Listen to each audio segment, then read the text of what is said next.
Dunia kita dipenuhi dengan keajaiban yang tak terhitung jumlahnya. Tetapi di antara semua gemerlapnya, ada satu nama yang berdiri kokoh, Gregor Mendel.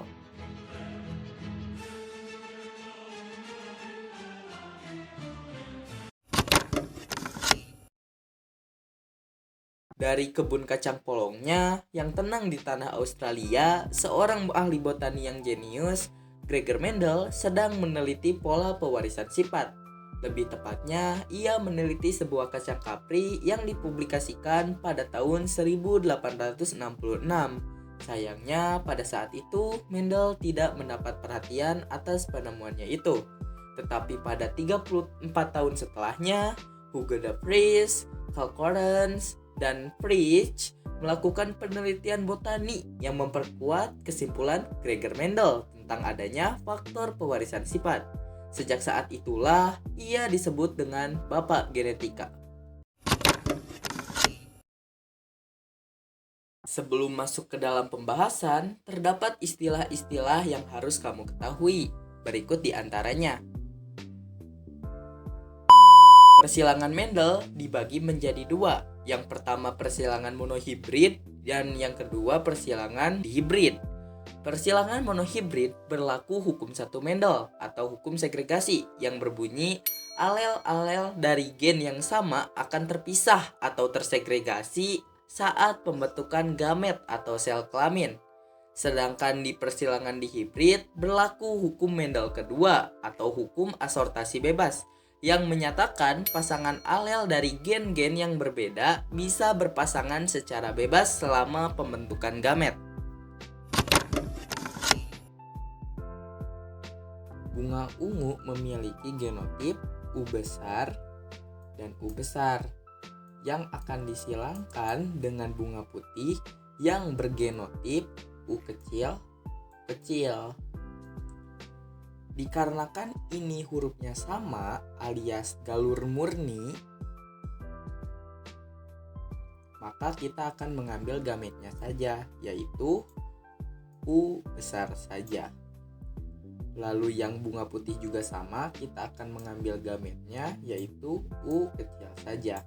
Ketika ini disilangkan, maka akan menghasilkan U besar dan U kecil.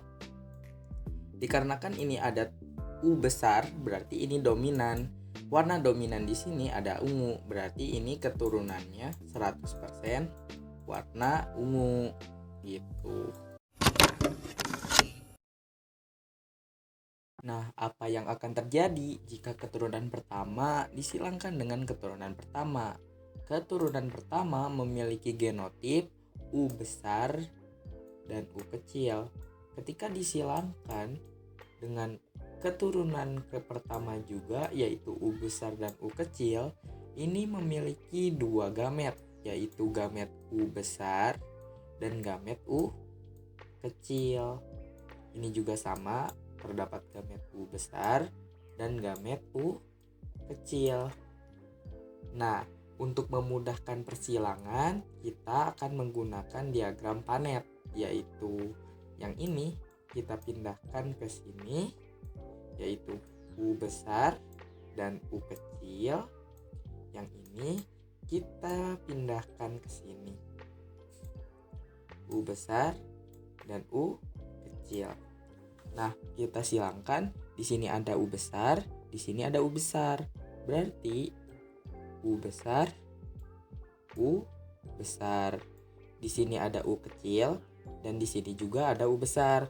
Kita menuliskannya U besar terlebih dahulu, terus U kecil. Jika kita ingin menuliskan U kecil dulu lalu U besar, itu juga boleh. Namun, untuk mempermudah kita dalam menyilangkan, saya merekomendasikan untuk huruf kapitalnya yang ada di depan. Lanjut, terdapat U besar dan ada U kecil. U besar, U kecil. Di sini U kecil dan di sini juga U kecil. U kecil, U kecil. Maka kita dapat perbandingan U besarnya ada 1, U besar ada 1, U besar U kecil ada 2, banding U besar U kecil banding 2, dan U kecil ada 1, U kecil ada 1. Nah, didapatlah 1 banding 2 banding 1. Maka untuk perbandingan warna, ini terdapat ungu banding putih. Nah, untuk perbandingan U besar U kecil itu warnanya juga ungu. U besar tentu warnanya ungu. Jadi terdapat 3 warna ungu dan 1 warna putih.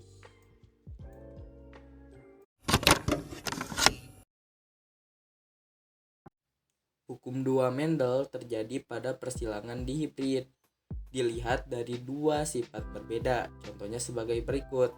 Terdapat parental 1, bulat kuning dan kisut hijau yang akan disilangkan. Bulat kuning memiliki genotip B besar, K besar yang akan disilangkan dengan kisut hijau yang bergenotip B kecil, K kecil. B besar berarti bulat, K besar berarti kuning yang bersifat dominan, B kecil berarti kisut, K kecil berarti juga kisut. Nah, ini termasuk resesif. Untuk menyilangkannya, kita hanya memerlukan gametnya saja. Dikarenakan terdapat 2 B besar, kita ambil saja 1 B besar. Ini juga sama, terdapat K besar, kita ambil 1 saja, yaitu K besar. Sama seperti ini, kita ambil B kecilnya dan K kecilnya. Lalu masukkan ke diagram Panet, maka akan menghasilkan bulat kuning, B besar B kecil, K besar K kecil. Ini merupakan F1 atau keturunan pertama. Nah, apa yang akan terjadi jika si F1 ini disilangkan dengan sesama F1?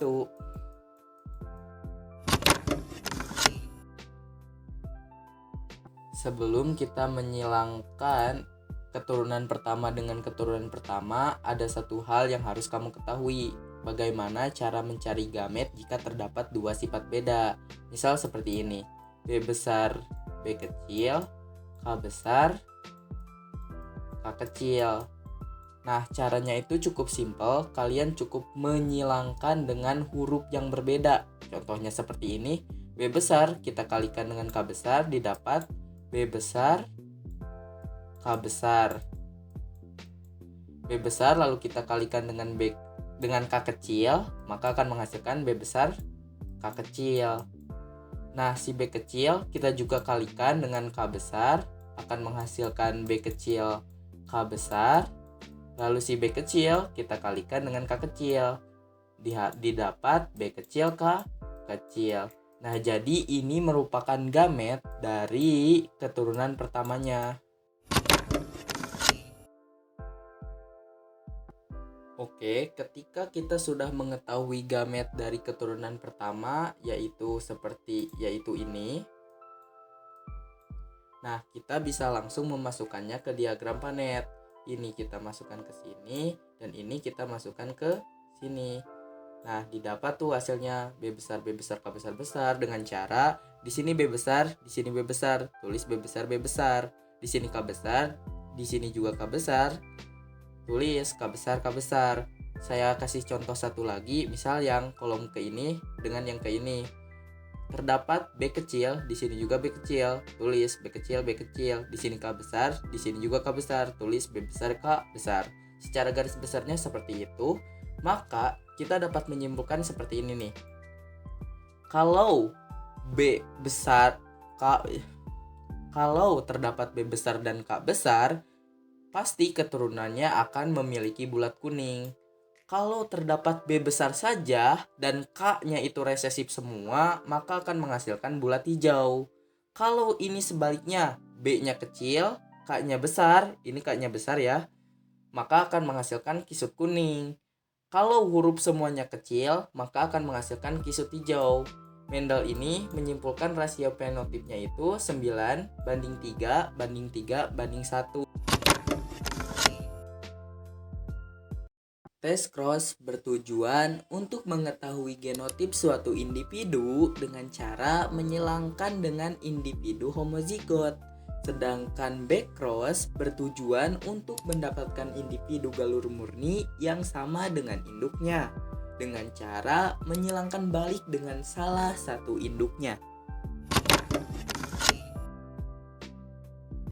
Oke, di sini ada sedikit materi tambahan, yaitu bagaimana cara kita menghitung gamet jika gametnya ada banyak. Contohnya terdapat A besar, A kecil, B besar, B kecil, C besar, C besar, D besar, D kecil. Nah, untuk mencari gametnya, kita bisa menggunakan rumus 2 pangkat N, di mana N ini adalah heterozigot. Di sini pasangan heterozigotnya ada 3, yaitu A besar A kecil, B besar B kecil, dan D besar D kecil. Nah, kalau si C besar ini dinamakan homozigot. Ya, langsung saja masukkan ke dalam rumus 2 pangkat 3 itu 8.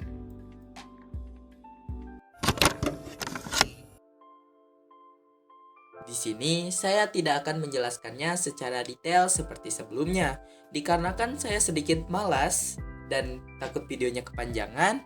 Langsung saja, penyimpangan semu dibagi menjadi 2. Yang pertama penyimpangan hukum 1 Mendel, dan yang kedua penyimpangan hukum 2 Mendel. Penyimpangan ini terjadi pada persilangan monohibrid karena tidak ada alel yang benar-benar dominan dan terdapat lebih dari 2 alel dari suatu gen. Langsung saja ke contohnya. Yang pertama ada intermediate atau dominansi tidak sempurna. Tidak ada alel yang bisa menutupi atau ditutupi secara penuh. Contohnya seperti ini. Yang kedua kodominansi. Sifat yang dibawa akan diekspresikan semuanya. Contohnya ini. Yang ketiga alel ganda. Satu gen memiliki lebih dari 2 macam alel. Contohnya ini. Dan yang terakhir alel letal. Organisme yang membawa alel letal pasti akan mati saat embrio atau sakit dan cacat ketika dewasa. Contohnya ini.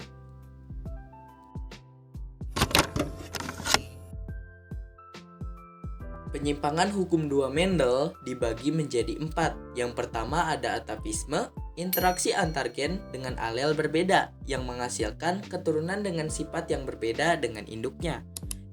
Yang kedua, epistatis dan hipostatis. Epistatis sendiri dibagi menjadi 2. Ada epistatis dominan dan ada epistatis resesif.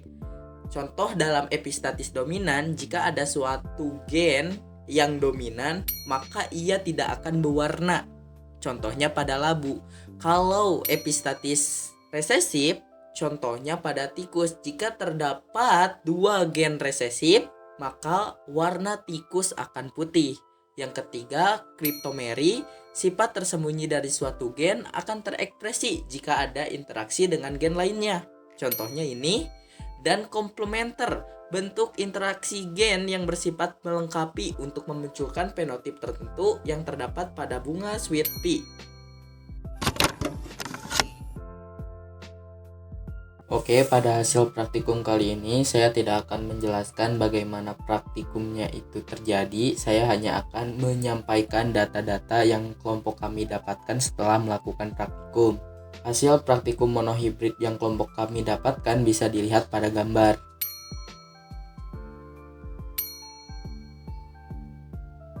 Bagaimana cara kita menghitungnya? Kita menggunakan perbandingan 1 banding 2 banding 1 dengan cara berikut. Lalu kami siapkan data praktikum di hibrid yang kelompok kami dapatkan.